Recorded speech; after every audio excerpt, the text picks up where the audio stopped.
नमस्कार दोस्तों, स्वागत है आपका आपके channel one nation one exam पे।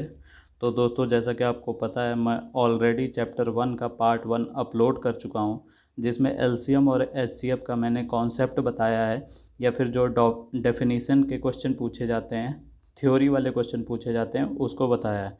तो दोस्तों, उस पार्ट को अवश्य देखिएगा, जिससे आपका कॉन्सेप्ट क्लियर हो जाए। अब हम इस वीडियो में पार्ट 2 देखेंगे, जिसमें हम क्वेश्चंस को देखेंगे। तो इसमें मैंने 15 क्वेश्चन शामिल किए हैं, जिसमें 14 क्वेश्चन मैं कराऊंगा।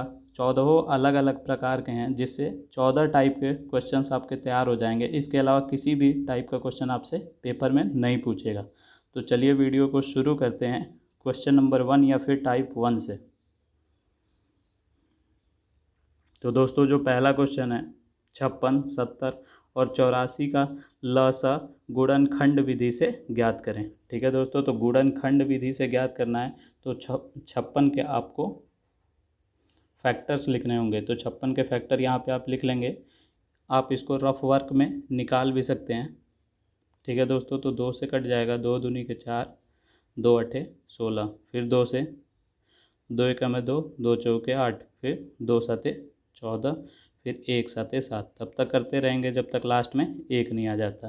तो 56 के जो हमारे फैक्टर्स आ गए, वो आ गए 2 गुणे 2 गुणे 2 गुणे 7। ठीक है दोस्तों, इसी प्रकार हम 70 और 84 का भी ज्ञात कर लेंगे। तो 70 और 84 का आप स्वयं से निकाल लीजिएगा। मैं यहाँ पे लिख देता हूँ, 2 पाँचे 10, 10 गुणे 7 यानी 70।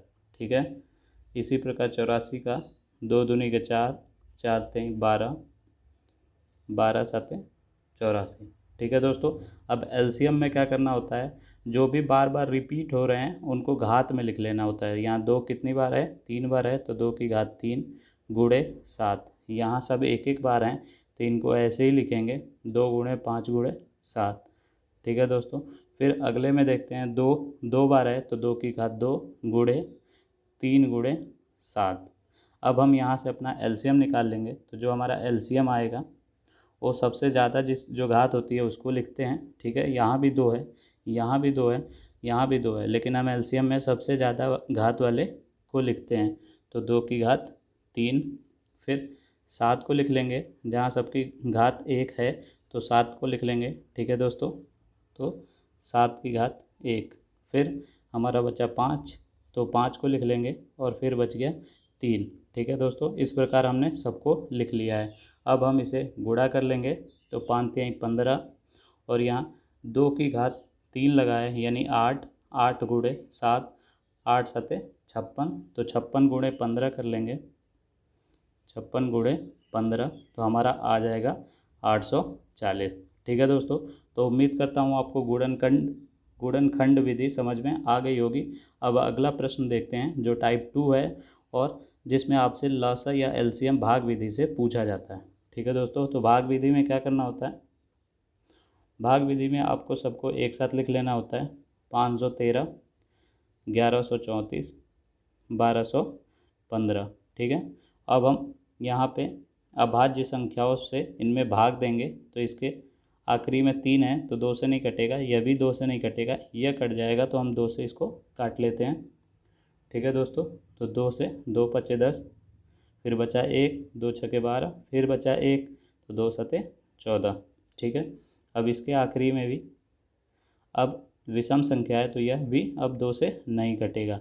तो जो अगला प्राइम नंबर है 3, उससे हम काटेंगे। ठीक है, तो 3 से काटते हैं, तो 3 से 171 बार में ये कट जाएगा, फिर 3 से 189 बार में ये कट जाएगा, फिर 405 बार में यह भी कट जाएगा। फिर 3 से देखते हैं, तो 3 से यह कट जाएगा, 3 पचे 15, 3 सते 21, फिर 3 छक 18, 3 तिया 9, फिर 3 अगा में 3, बचा हमारा 1, तो 10 हो गया, 3 तिया 9, फिर 3 बचे 15, फिर से 3 से काटेंगे, तो 19, 21, और यहाँ आ जाएगा हमारा 45। ठीक है दोस्तों, अब ये 19 स्वयं एक प्राइम नंबर है, तो यह तो नहीं कटेगा, परंतु 21 और 45 कट जाएंगे, तो 19 का वैसे ही लिख देंगे 19, और 3 सते 21, और यहाँ पे दोस्तों हो जाएगा 3 एके में 3, 3 पचे 15। अब फिर से काटेंगे तो यह एक प्राइम है, यह भी एक प्राइम है, तो नहीं कटेंगे। फिर 15 जो है वो प्राइम नहीं है तो कट जाएगा 3 से। तो 3 से जब काटेंगे तो 19 का 19 ही रहेगा, 7 का 7 ही रहेगा और 3 बचे 15। अब यह तीनों प्राइम है तो पहले हम 5 से काटते हैं, ठीक है। तो 5 एक हमें 5 हो जाएगा। फिर 19 और 7 को ऐसे ही लिख लेंगे। फिर 7 से काटते हैं तो 7 एक हमें 7, यहाँ एक आ चुका है, यहाँ 19 है तो अब हम 19 से काट लेते हैं तो 19 एक हमें 19। तब तक करते रहेंगे जब तक लास्ट में एक एक एक नहीं आ जाता, ठीक है दोस्तों। अब जो बाहर संख्याएँ आई हैं 2 गुणे 3 यानी 6, छतरी 18, 18 तियाँ 54, इसी प्रकार 54 गुणे 3 गुणे 3 गुणे 5 गुणे 7 गुणे 19 कर लेंगे, ठीक है दोस्तों। तो जब हम इसको पूरा हल करेंगे तो हमारा आ जाएगा 3 2 3 1 9 0, ठीक है दोस्तों। तो यह आ गया हमारा एलसीएम। इन सबको जब आप गुणा करेंगे तो यही उत्तर आएगा, ठीक है दोस्तों। उम्मीद करता हूँ आपको भाग विधि भी समझ में आ गई होगी। अब हम देखते हैं तीसरा प्रश्न, जो मौसा यानी एचसीएफ का गुणनखंड विधि है, यानी 156, 221 और 364 का मौसा गुणनखंड विधि से ज्ञात करना है, ठीक है दोस्तों। तो इसमें भी गुणनखंड कह रहा है, यानी गुणा कर करके इसको भी सॉल्व करना है, ठीक है दोस्तों। तो अब हम इसको देख लेते हैं।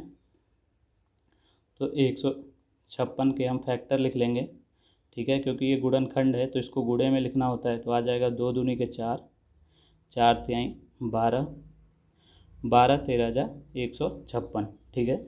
इसको आप रफली कर भी सकते हैं। 156 का जब आप निकालेंगे तो 2 से जाएगा, 2 सते 14, 2 आठे 16, फिर 2 से जाएगा, 2 तिहाई 6, 2 नौ 18, फिर 39 किससे जाएगा, 3 से, 3 एकम में 3, 3 तिहाई 9, फिर 1 13 जा 13, ठीक है। तो आप यहाँ से इस प्रकार फैक्टर निकाल सकते हैं, ठीक है। इसी प्रकार 221 का आप निकाल लीजिएगा अपने रफ में, जो आएगा 13 गुणे 17, ठीक है। फिर आएगा आपका 364, इसका आप ज्ञात करेंगे तो आएगा 2 गुणे 7 गुणे 13, ठीक है दोस्तों। अब हमें एचसीएफ में यानी मौसा में क्या करना होता है, जो कॉमन है सिर्फ उसे ही लिखना होता है, तो जो तीनों में हो, ठीक है दोस्तों। तो यहाँ आप देख रहे हैं 13 जो है वो तीनों में है, तो यही हमारा एचसीएफ हो जाएगा, यानी हाईएस्ट कॉमन फैक्टर, ठीक है। तो 13 हमारा उत्तर हो गया प्रश्न संख्या 3 का। अब चौथा प्रश्न देखते हैं, जो अलग प्रकार का है, टाइप 4 है। 156, 221 और 377 का मौसम भाग विधि से ज्ञात कीजिए, ठीक है दोस्तों। तो यहाँ पे आपको भाग करना होता है, कोई भी दो संख्याएं ले लीजिए, 156 और 221 ले लिया मैंने, तो जो छोटी संख्या है उससे बड़ी संख्या में हम भाग कर देंगे, ठीक है। तो 156 का एक बार गुणा करेंगे तो आ जाएगा 156, और जैसा कि भाग में यहाँ घटाते हैं घटा देंगे तो क्या आएगा दोस्तों, 11 में से 6 गया 5, ठीक है। यहाँ बचा 1, फिर कैरी लेंगे तो 11 में से 5 गया 6। अब 65 जो यहाँ बचता है शेषफल, शेषफल से पुनः हम इसको भाजक को पुनः भाग देते हैं, ठीक है। तो 65 से 156 को भाग करेंगे तो 2 बार में जाएगा, आएगा हमारा 130, फिर हम घटा देंगे तो आएगा 26, फिर ये भी पुनः करेंगे कि जो शेषफल आया उससे हम 65 को भाग देंगे, ठीक है। तो 2 बार में जाएगा, हो जाएगा हमारा 52 यानी 52। अब इसको घटा देंगे तो आएगा 13, 13 से हम पुनः 26 में भाग देंगे तो 13 दूनी 26, ठीक है दोस्तों। तो अब यह 26 में से 26 कट गया, ठीक है, तो आ गया 0। तो यह जो आखिरी में जिससे हमने भाग किया है वही इन दो संख्याओं का एचसीएफ आ गया, ठीक है। तो अब जो दो संख्याओं का एचसीएफ आया है उससे हम तीसरी संख्या में भाग कर देंगे, ठीक है। 377 में भाग कर देंगे, ठीक है। कितनी बार में जाएगा दोस्तों, तो 13 दूनी 26। अब यहाँ घटाएंगे तो बचा 1 1 7, ठीक है। अभी यहाँ पे हमारी एक संख्या बची है जिसे हमने उतारा 7, ठीक है। तो फिर से भाग करेंगे तो 13 से जब 9 बार करेंगे तो 117 आके और ये पूरा कट जाएगा, तो ठीक है। तो जो लास्ट में जिससे हमने भाग किया है वही हमारा आ जाएगा एचसीएफ, यानी मौसा तीनों संख्याओं का, ठीक है दोस्तों। तो यह उत्तर हो गया हमारा एचसीएफ जो हो जाएगा, यह मौसा हो जाएगा भाग विधि से जो आया 13। ठीक है दोस्तों, तो उम्मीद करता हूँ आपको मसा भाग विधि और गुणनखंड विधि से समझ में आ गया होगा। अब हम देखते हैं पांचवा प्रश्न, जो आपके चर और अचर को सम्मिलित करके पूछा जाता है। ठीक है दोस्तों, तो जब आपसे लसा पूछे तो सिर्फ आपको संख्याओं का, जैसे आप करते हैं उसी प्रकार से संख्याओं का ब्रेक कर लीजिएगा। तो इसका क्या आ जाएगा दोस्तों, 7x² y z⁴। ठीक है, इसमें तो आपको पता ही होगा कि एलसीएम में हम जो घातें होती हैं उसको उसी प्रकार रखते हैं, और जो बड़ी घात होती है उसको ले लेते हैं। तो घातों को हम ब्रेक नहीं करेंगे, उसी प्रकार लिखेंगे। ठीक है, और संख्याओं को ब्रेक कर लेंगे। जैसे 21 है तो उसको हम ब्रेक कर लेंगे, तो क्या आ जाएगा, 21 के फैक्टर 7 तिरिके 21। ठीक है, तो हो जाएगा 7×3, और बाकी हम उसी प्रकार लिख देंगे। ठीक है, जैसे लिखा हुआ है। अब क्या आ गया दोस्तों, 7 तो हमारा कॉमन आ गया, तो जो कॉमन आता है उसे लिख लेते हैं। फिर जो कॉमन नहीं आता है उसे लिखते हैं। ठीक है, या फिर आप समझ सकते हैं कि जो नंबर हैं उनका आप अलग एलसीएम ले लीजिए। जैसे 7 और 21 का एलसीएम 21 आएगा। ठीक है, फिर बाद में जो वेरिएबल्स बचे, ठीक है, उनका ले लीजिए। तो वेरिएबल्स में क्या करेंगे, जिसकी घात ज़्यादा है सिर्फ उसे लिखेंगे। जैसे जेड में क्या है, घात 4 ज़्यादा है घात 3 से, तो जेड में हम घात 4 लेंगे। वैसी एक्स में क्या है, एक्स में तो स्क्वायर ही है, तो एक्स में दोनों जगह घात 2 लेंगे। ठीक है, और वाई में जो घात ज़्यादा है उसे लेंगे, तो वाई की घात 5। इस प्रकार जेड की घात 4। ये हो गया हमारा एलसीएम। ठीक है, यानी 21 x², वाई की घात 5, जेड की घात 4। ठीक है दोस्तों, अब हम इसी प्रकार मसा ज्ञात कर लेते हैं दोस्तों। तो आपको पता होगा, अभी मैंने बताया कि मसा में क्या करना होता है, ब्रेक कर लीजिए, क्योंकि सिर्फ हमें कॉमन लेना होता है। तो 7 को जब हम ब्रेक करेंगे तो क्या आ जाएगा दोस्तों, 7, x 2 बार है तो 2 बार लिख लेंगे, फिर y है, फिर z 4 बार है तो 4 बार लिख लेंगे। ठीक है, ठीक है, इसी प्रकार जो 21 है इसको ब्रेक करेंगे तो आ जाएगा 7×3, x 2 बार है तो 2 बार लिख लेंगे। ठीक है, और y 5 बार है तो 5 बार लिख लेंगे, और z 3 बार है तो z को 3 बार लिख लेंगे। ठीक है, अब जो सिर्फ कॉमन आता है, ठीक है, आप इस प्रकार कॉमन लेंगे, सिर्फ उसे लेंगे, वही हमारा एचसीएफ हो जाएगा। ठीक है, तो 7 है जो दोनों में है, 3 नहीं है तो 3 को नहीं लेंगे। x है, ठीक है, पुनः x है। ठीक है, तो हम x को 2 बार लिख लेते हैं। फिर y है, एक ही बार है ऊपर, तो एक ही बार लेंगे। ठीक है, अब y नहीं है तो यह सब नहीं लेंगे। फिर z है, वो 4 बार है ऊपर, और z 3 बार है नीचे, तो z 3 कॉमन हो जाएंगे। ठीक है, तो हमारा आ जाएगा z×z। अब इसको आप गुणा कर लीजिए तो आ जाएगा 7x² y z की घात 3। ठीक है दोस्तों, तो उम्मीद करता हूँ आपको चर अचर वाले प्रश्न भी समझ में आ गए होंगे। अब हम देखते हैं 7वां प्रश्न।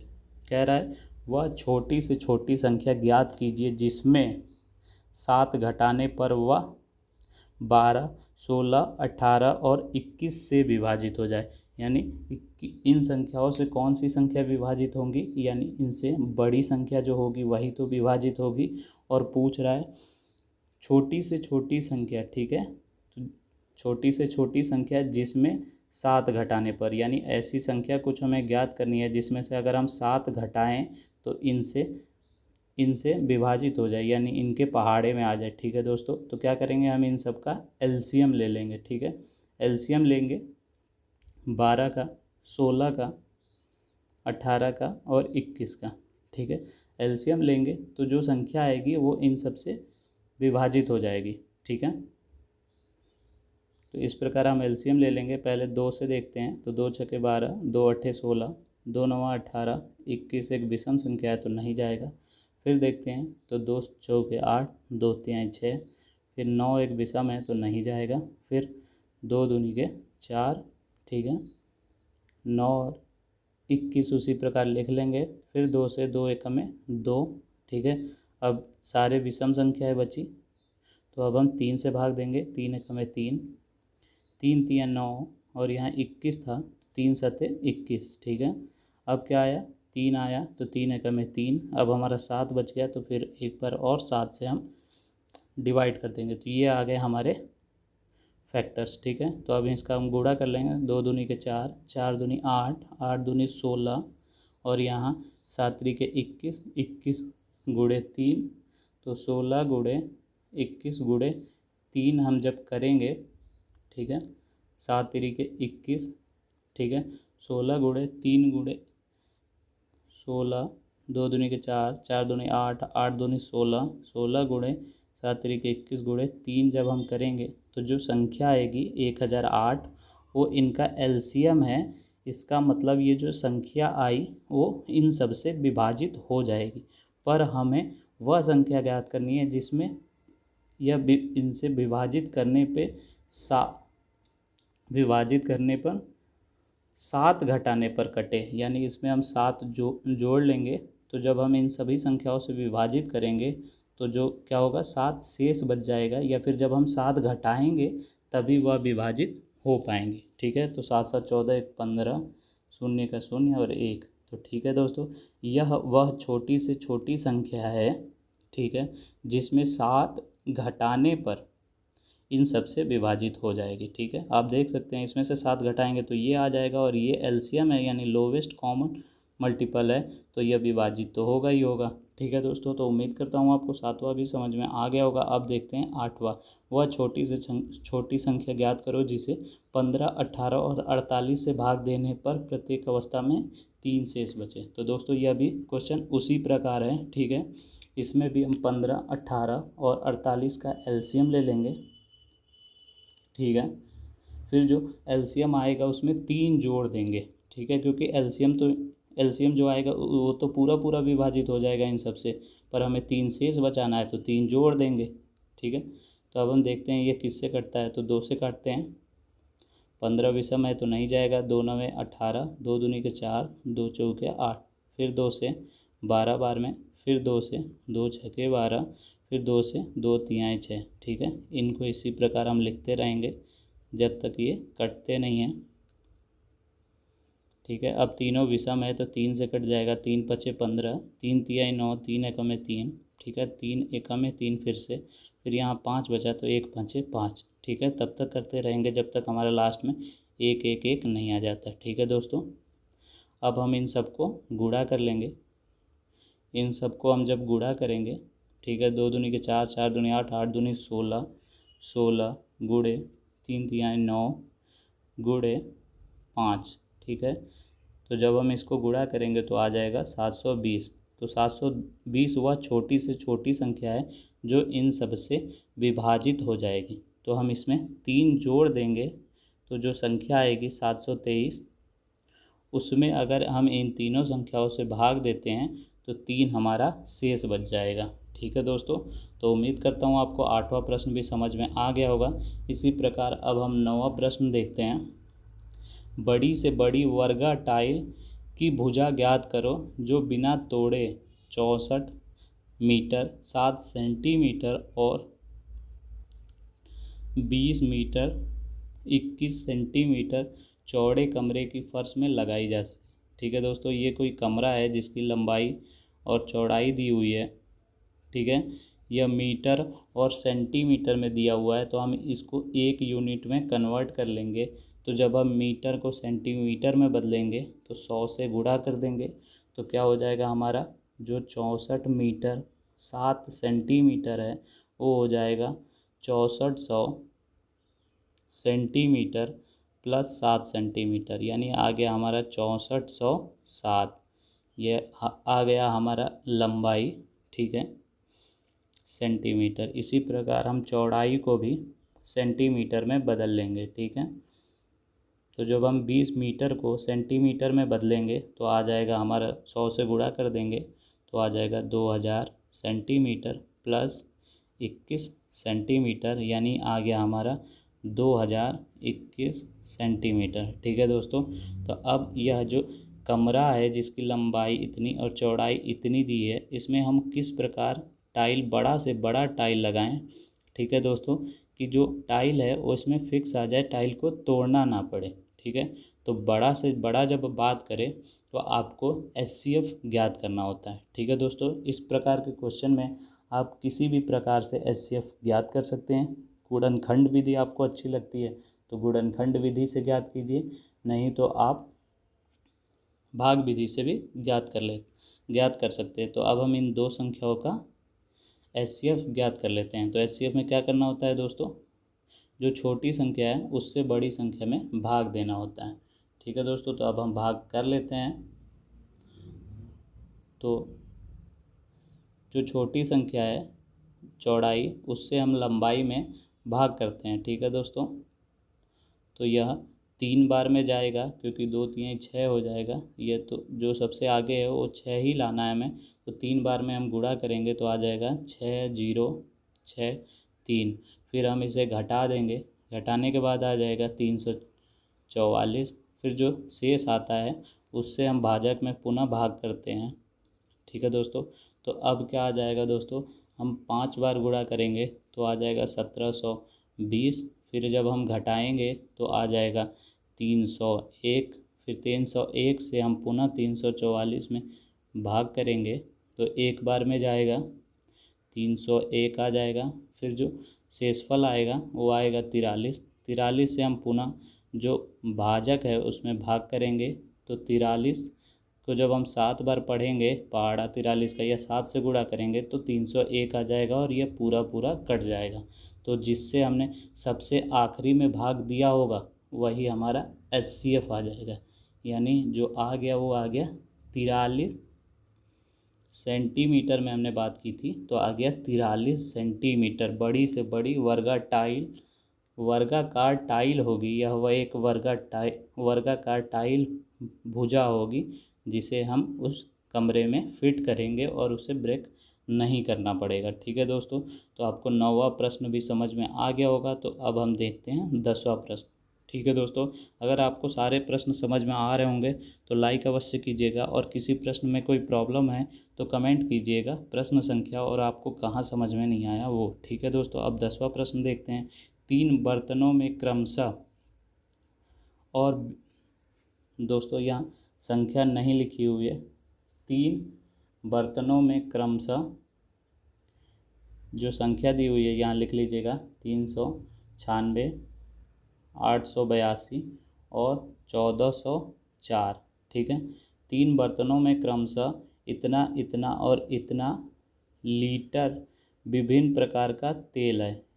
ठीक है दोस्तों, यह कुछ बर्तन है जिसमें इतना 396 लीटर तेल है। ठीक है, इसी प्रकार यह एक बर्तन है जिसमें 882 लीटर तेल है, और एक और बर्तन है जिसमें 1404 लीटर तेल है। ठीक है दोस्तों, समान माप के पीपों की कम से कम संख्या ज्ञात करो जिसमें ये तेल बिना मिलाए भरा जा सके। ठीक है दोस्तों, तो इस प्रकार का हमें माप ज्ञात करना है जिससे हम 396 लीटर का जो तेल है उसको हम निकाल सके। ठीक है दोस्तों, यानी हमें यहाँ HCF ज्ञात करना है कि इस इतना बड़ा से बड़ा लीटर ज्ञात करना है जिससे हम इन तेलों को निकाल सके और लास्ट में कोई तेल इसमें शेष ना बचे और ये पूरा पूरा विभाजित हो जाए, यह भी और यह भी। ठीक है दोस्तों, तो 3 संख्याएं दी हुई हैं, तो आप गुणनखंड या भाग विधि से आप इनका HCF ज्ञात कर सकते हैं। तो पहले हम कोई भी संख्या ले लेते हैं, जैसे 396 ले लिया और दूसरी संख्या जो थी 882 ले लिया।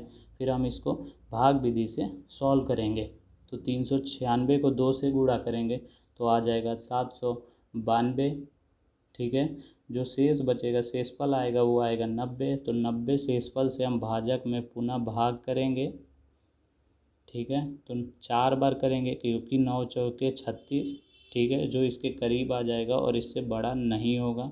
फिर जो हमारा शेषफल आया 36, 36 से हम पुनः 90 में भाग करेंगे तो 36 दूनी 72। अब आया हमारा 18, तो 18 से हम 36 में जब हम भाग करेंगे 2 बार में तो यह पूरा पूरा कट जाएगा। ठीक है दोस्तों, यानी 18 वह लीटर होगा, 18 लीटर का बड़ा से बड़ा लीटर होगा जिसे हम इन दोनों को माप कर सकते हैं बिना बदले। तो इसी प्रकार जो इन दोनों का HCF आया उससे हम तीसरी संख्या को भी भाग कर देंगे। ठीक है दोस्तों, तो 18 साते 126, यहाँ क्या आया 4, यहाँ क्या आया 1, और अभी हमारे पास 4 बचा हुआ है तो उस 4 को उतारेंगे, फिर 18 8 जा 144। ठीक है, तो यह पूरा पूरा विभाजित हो जा रहा है, तो अब हम इसे भाग नहीं करेंगे, और जो 18 लीटर आया वही ऐसा बड़ा से बड़ा लीटर है। ठीक है दोस्तों, जिसे हम इन तीनों लीटरों को माप सकते हैं। ठीक है दोस्तों, अब क्या कह रहा है, संख्या, कम से कम संख्या ज्ञात करनी है, यानी इन लीटर से इसको कितनी बार में हमें मापा जा सकता है वह ज्ञात करना है। तो 18 से हम 396 को भाग कर देंगे, यानी जो पहली संख्या दी हुई है वो 49 बार में नापा जा सकता है, कम से कम 49 बार में। फिर जो दूसरी संख्या है 882, ठीक है, उसको भी 18 से भाग कर देंगे तो वो 22 बार में नापा जाएगा। इसी प्रकार जो तीसरी संख्या है 1404, ठीक है, उसको भी 18 से भाग करेंगे तो वो आ जाएगा हमारा 78। ठीक है, तो यह आया 49, यह आया 22 और यह आया 78, यानी कुल मीपों की संख्या क्या होगी, कुल पीपों की संख्या हो गई हमारी इन तीनों पे जोड़ने पे 149। ठीक है दोस्तों, तो उम्मीद करता हूँ आपको समझ में आ गया होगा 10वां प्रश्न भी। अब हम देखते हैं 11वां प्रश्न। 5 अंकों की बड़ी से बड़ी संख्या जिसे 3, 5, 8 और 12 से भाग देने पर 2 शेष बचे। ठीक है, तो पहले हम 5 अंकों की बड़ी से बड़ी संख्या लिख लेते हैं। एक अंक की बड़ी संख्या होती है 9, तो 5 अंकों की हो जाएगी 9 9 9 9 9, यानी 9 को हम 5 बार लिख लेंगे। अब हमें क्या ज्ञात करना है, ऐसी संख्या जिसको हम इससे भाग करें तो 2 शेष बचे। ठीक है दोस्तों, तो ऐसा जब पूछा जाता है तो एलसीएम ज्ञात करते हैं, तो हमें इन सब का एलसीएम ज्ञात कर लेंगे। ठीक है दोस्तों, तो एलसीएम क्या आ जाएगा दोस्तों, 3, 5, 8, 12 का जो एलसीएम ज्ञात करने पे आएगा वो आ जाएगा, 2 से भाग करेंगे, 2 चौके 8, 2 छक्के 12, फिर आया 3, 5, फिर 2 से 2 दूनी के 4, 2 तियाँ 6, फिर 3 और 5 आया तो 2 एकम में 2, फिर अब हम 3 से करेंगे। ठीक है, तो 3 एकम में 3, तब तक करते रहेंगे जब तक लास्ट में सब में 1 नहीं आ जाता, फिर हम 5 से करेंगे, तो यह आ गया हमारा एलसीएम। ठीक है, यह आ गया लोवेस्ट कॉमन मल्टीपल। 2 दूनी के 4, 4 दूनी 8, 8 तिरी के 24, 24 गुणे 5 करेंगे तो 120, यानी 120 जो है वह इन सब से विभाजित हो जाएगा। पर हमें 2 शेष लाना है, तो हम इसमें डायरेक्ट 2 जोड़ सकते हैं, जिसको हम भाग करेंगे इन संख्याओं से तो 2 शेष आ जाएगा, परंतु वह संख्या जो 122 होगी वह 5 अंकों की सबसे बड़ी संख्या नहीं होगी। ठीक है दोस्तों, तो अब हम क्या करते हैं, जो एलसीएम आता है उससे 5 अंकों की बड़ी संख्या में भाग कर देते हैं। ठीक है, 1 2 3 4 5। ठीक है, फिर हम ज्ञात कर सकते हैं, तो इसको 800 जब हम 33 बार में भाग करेंगे तो यह पूरा कटने के बाद कुछ शेष आ जाएगा 39। ठीक है दोस्तों, यानी अगर हम इसमें से 39 घटा देते हैं तो जो संख्या आएगी वह इन सब से विभाजित हो जाएगी। ठीक है, तो हमें विभाजित होने वाली संख्या नहीं, 2 शेष वाली संख्या चाहिए, यानी हम इसमें से 39 घटा के 2 जोड़ देंगे। ठीक है दोस्तों, तो जब हम इसमें से 39 घटाएंगे तो आ जाएगा 9 9, यहाँ पे 9 में से 9 गया तो 0, और यहाँ 9 में से 3 गया 6। यह वह संख्या है 5 अंकों की बड़ी से बड़ी जो इन सब से विभाजित हो जाएगी, परंतु हमें शेषफल 2 लाना है, तो इसमें हम 2 जोड़ देंगे, तो उत्तर आ जाएगा हमारा 3 बार 9 6 2। ठीक है दोस्तों, तो उम्मीद करता हूँ आपको समझ में आ गया होगा 11वां प्रश्न भी। अब हम देखते हैं 12वां प्रश्न। ठीक है दोस्तों, कभी कभी आपसे भिन्न में भी ल स और म स पूछ लिया जाता है, तो आप इसे भी समझ लीजिए। 3/8, 5/12 और 9/16 का जब आपसे ल स पूछे दोस्तों, तो ल स अगर किसी भिन्न का पूछ रहा है, ल स पूछ रहा है, तो ऊपर वाली संख्याओं का ल स निकालना होगा और नीचे वाली संख्याओं का म स निकालना होगा।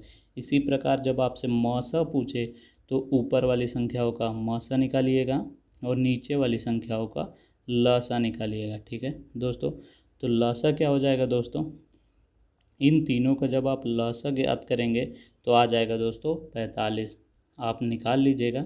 ठीक है, इसी प्रकार इन संख्याओं का जब हम एचसीएफ निकालेंगे, यानी ऐसी बड़ी से बड़ी संख्या जिससे भाग करें और ये तीनों संख्याएं कट जाए तो वो आ जाएगी 4। इसी प्रकार जब आपसे मौसा पूछे तो ऊपर अंश का मौसा ज्ञात करना होता है, यानी ऐसी संख्या जिससे यह अंश है वो कट जाए तो वह होगी 1। और मौसा में आपको हर वाले का एलसीएम ज्ञात करना होता है, तो इसका एलसीएम जब आप ज्ञात करेंगे तो आ जाएगा 48। ठीक है दोस्तों, तो उम्मीद करता हूँ आपको 12वां प्रश्न भी समझ में आ गया होगा। अब हम देखते हैं 13वां प्रश्न। दो संख्याओं का मौसा 16 है, उनका गुणनफल 6400 है, तो उनका लसा ज्ञात कीजिए दोस्तों। तो दोस्तों आपको एक फार्मूला पता होना चाहिए कि एक फार्मूला होता है कि पहली संख्या गुणे दूसरी संख्या बराबर लसा गुणे मौसा। ठीक है दोस्तों, तो यहाँ पे हमें दो संख्याओं का मौसा दिया हुआ है। ठीक है, तो 16 दिया हुआ है और लसा हमें ज्ञात करना है, तो लसा की जगह लसा ही लिख देंगे। और दो संख्याओं का यहाँ गुणनफल होता है और गुणनफल हमें दिया भी है तो गुणनफल लिख लेंगे। ठीक है, अब यहाँ 16 क्या हो रहा है, गुणा हो रहा है, तो इधर आके 16 भाग हो जाएगा। ठीक है दोस्तों, और यहाँ से हट जाएगा। तो अब हमारा भाग करने पे क्या आएगा, 16 दूनी 32, 16 तिया 48, 16 चौके 64, यानी भाग करने पे आ गया 400। तो यही हमारा लसा यानी एलसीएम हो गया। ठीक है दोस्तों, तो उम्मीद करता हूँ आपको 13वां प्रश्न भी समझ में आ गया होगा। अब हम देखते हैं आखिरी टाइप का, जो 14वां प्रश्न आपसे पूछा जा सकता है कि आप जो दशमलव हैं उनका लसा या मौसा ज्ञात कीजिए। ठीक है दोस्तों, तो दशमलव वाले प्रश्न भी मैंने शामिल किए हुए हैं। ठीक है, तो आप देख रहे होंगे दशमलव के बाद यहाँ पे दो संख्याएं हैं, यहाँ पे भी दो संख्या है, परंतु यहाँ पे एक संख्या है। तो हम इसे क्या करेंगे, इसको भी 2 बना लेंगे। तो 2 बनाने के लिए सिंपली हमें उसके आगे शून्य लिख देना होगा। फिर हम जैसे लसा ज्ञात करते हैं उसी प्रकार 63, 105 और 210 का लसा ज्ञात कर लेंगे। ठीक है दोस्तों, तो यह जाएगा 2 से 63 एक विषम है पर यह एक सम संख्या है, तो यह चला जाएगा 105 बार में, और यह 105 जो है वो भी विषम है। ठीक है, अब सब विषम है तो 3 से भी भाग करेंगे 21 बार में, 35 बार में, और यह भी 35 बार में। अब क्या होगा दोस्तों, 3 से ही भाग करेंगे, 3 सते 21, यह जाएगा नहीं तो इसको ऐसे ही लिख लेंगे। अब देख रहे होंगे दोस्तों आप कि 5 से भाग देंगे तो 5 सते 35, 5 सते 35, अब सब 7 हो गए तो 7 से कर देंगे, तो 7 से करने पे यहाँ एक, यहाँ एक, यहाँ एक आ जाएगा, तो इसका जो गुणा करेंगे वही आ गया हमारा लसा। तो 2 3 6, 36 के 18 और 7 5 35, यानी 18 गुणे जब हम 35 करेंगे तो आ जाएगा हमारा 630। तो यह हमारा लसा तो हो गया, परंतु दशमलव में था और दो संख्याओं के बाद दशमलव लगा था, तो 1 2 के बाद हम दशमलव लगा देंगे। यही हो गया हमारा एलसीएम। ठीक है दोस्तों, इसी प्रकार एचसीएफ ज्ञात करना हो तो एचसीएफ भी आप इसी प्रकार ज्ञात करेंगे। ठीक है, दो संख्याओं के बाद दशमलव लगाए तो यह पुनः 2.10 हो जाएगा, और हम इसका अब हम मौसा ज्ञात कर लेंगे।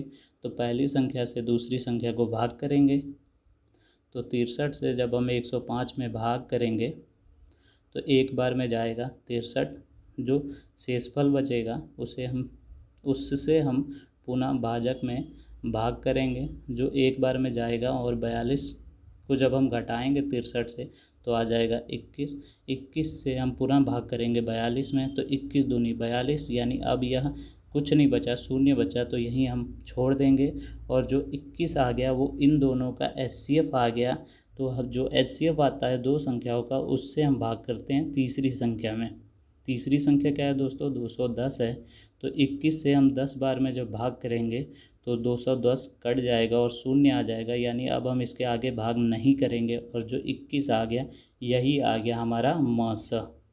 ठीक है, मौसा आ गया 21। परंतु जो हमारे पास प्रश्न था उसमें दो संख्याओं के बाद दशमलव लगा था, तो हम यहाँ दशमलव लगा देंगे और हमारा उत्तर हो जाएगा 0.21 हो जाएगा मस। ठीक है दोस्तों। और मैंने वीडियो की शुरुआत में आपसे कहा था कि मैं 15 प्रश्न शामिल कर रहा हूँ, तो एक जो प्रश्न है वो आपका होमवर्क है और आप उसे करके नीचे कमेंट कीजिएगा उसका आंसर। तो 590 है, 908 है और 1014 है। इसका आप एलसीएम ज्ञात करके नीचे कमेंट कीजिएगा। ठीक है दोस्तों। तो उम्मीद करता हूँ आपको पूरी वीडियो पसंद आई होगी। अगर आपने पूरी वीडियो देख ली है तो आपको इस चैप्टर को दोबारा पढ़ने की आवश्यकता नहीं है, क्योंकि हर प्रकार के प्रश्न इसमें शामिल किए गए हैं। ठीक है दोस्तों। वीडियो पसंद आई हो तो लाइक करें, अपने दोस्तों के साथ अवश्य शेयर करें और चैनल को सब्सक्राइब करने के साथ बेल आइकन पर क्लिक कर दें, क्योंकि अगले जो चैप्टर हैं वो भी अपलोड किए जाएंगे तो आपको नोटिफिकेशन प्राप्त हो जाएगी। धन्यवाद दोस्तों, पूरी वीडियो देखने के लिए धन्यवाद।